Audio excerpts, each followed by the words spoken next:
수심 10m, 15m까지는 이퀄라이징이 잘 되는데 이상하게 18m, 20m쯤부터 갑자기 프렌젤이 안 되는 분들이 있습니다. 분명히 얕은 수심에서는 잘 됐는데 깊어지기 시작하면 공기가 없는 것 같고 괜히 더 세게 해야 할 것 같다는 느낌이 듭니다. 그래서 이퀄라이징이 안 될까봐 걱정돼서 더 자주 하고 더 강하게 하려고 합니다. 그런데 이상하게 더 세게 할수록 몸은 더 힘들어지고 이퀄라이징은 더 안 됩니다. 혹시 여러분들도 이런 경험 있으신가요? 레벨이 올라갈수록 많은 분들이 자신이 이퀄라이징을 정확하게 어떻게 하고 있는지 모른 채 무조건 수심만 늘리려고 합니다. 하지만 프리다이빙은 무호흡입니다. 사용할 수 있는 에너지가 제한적입니다. 그렇기 때문에 프리다이빙에서 중요한 것은 에너지를 효율적으로 사용하는 것입니다. 이퀄라이징 자체도 에너지를 사용합니다. 그래서 최소한의 에너지로 안정적이고 효율적으로 이퀄라이징을 운영하는 것이 중요합니다.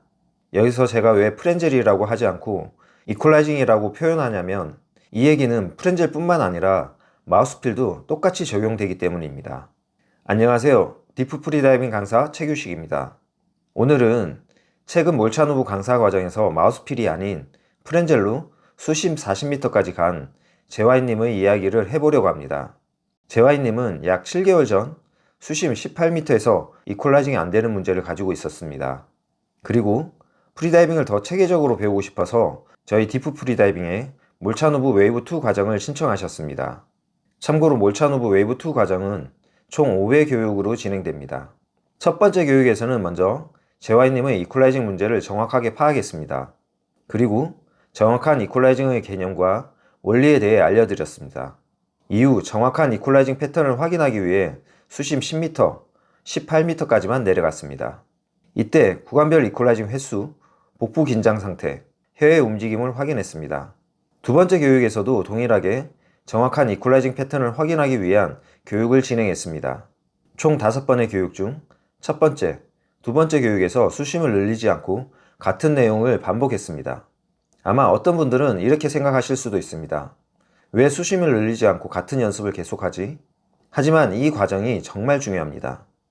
이퀄라이징 횟수, 복부 긴장 상태, 혀의 움직임에 대한 부분은 제가 꾸준히 얘기해 왔습니다.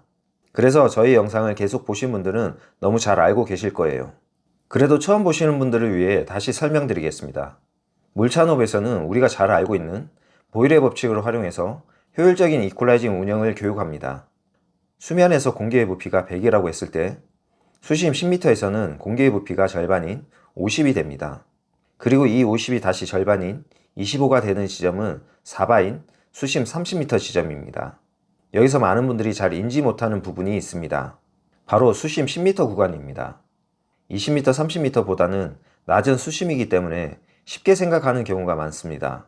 하지만 부피 변화의 기준으로 보면 가장 변화가 큰 구간은 수면에서 수심 10m까지입니다.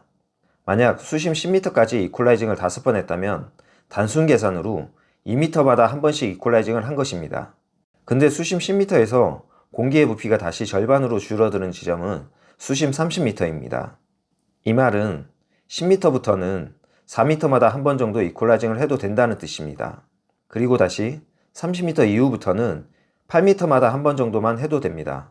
이렇게 이론적으로 보면 수심이 깊어질수록 이퀄라이징을 덜 해도 됩니다. 그런데 우리는 실제로 어떻게 하고 있나요? 이론과 반대로 더 많이 하고 있습니다. 예전에 저도 그랬습니다. 수심이 깊어질수록 더 많이, 더 강하게 이퀄라이징을 했습니다. 하지만 이렇게 하면 오히려 힘만 들고 이퀄라이징은 더 안 됩니다. 그 이유 중 하나는 복부 긴장입니다. 이퀄라이징을 강하게 하려고 하면 단순히 힘을 더 많이 쓰는 것에 끝나지 않습니다.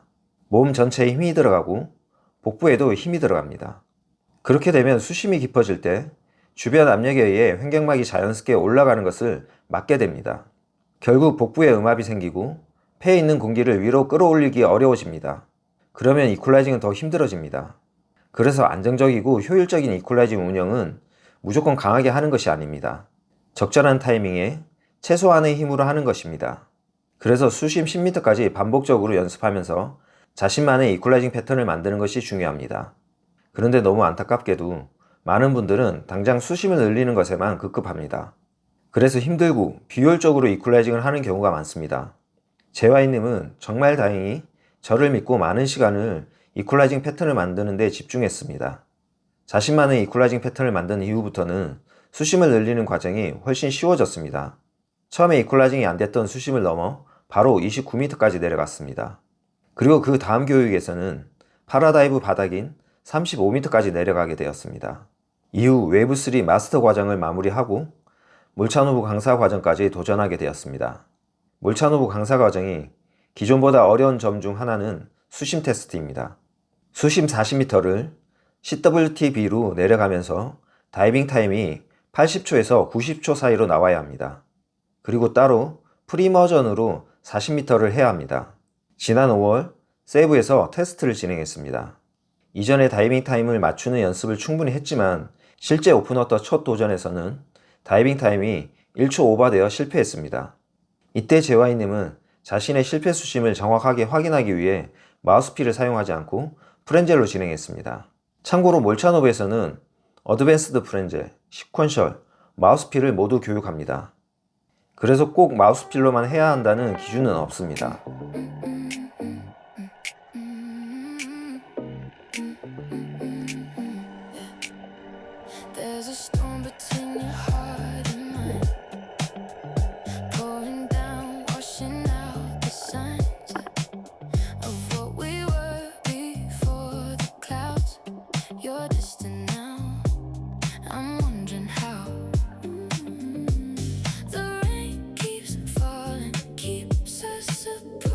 두 번째 도전에서는 다이빙 타임이 84초로 나와서 통과했습니다.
테스트를 마무리하고 제와이님이 이런 얘기를 했습니다.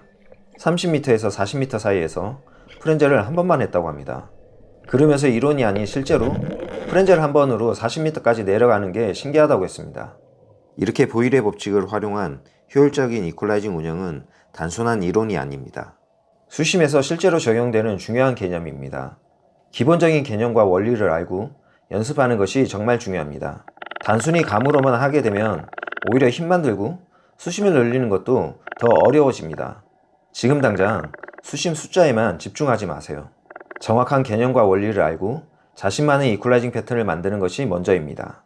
수심은 그 다음에 자연스럽게 따라올 수 있습니다.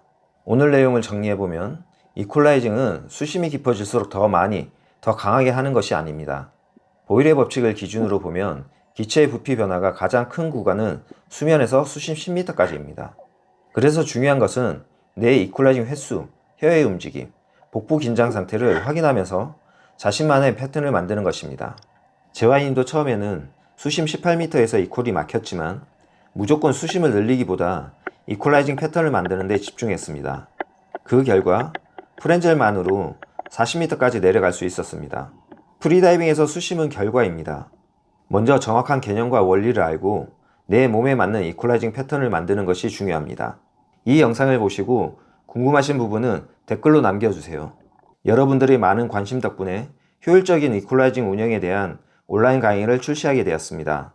이퀄라이징을 정확한 원리로 이해하고 나에게 맞는 효율적인 방법으로 수심을 늘리고 싶다면 많은 도움이 될 것입니다. 온라인 강의 신청은 더보기에 링크가 있습니다. 오늘 영상이 이퀄라이징으로 고민하고 계신 분들에게 도움이 되었으면 좋겠습니다. 항상 안전하게 프리다이빙 즐기시기 바랍니다. 감사합니다.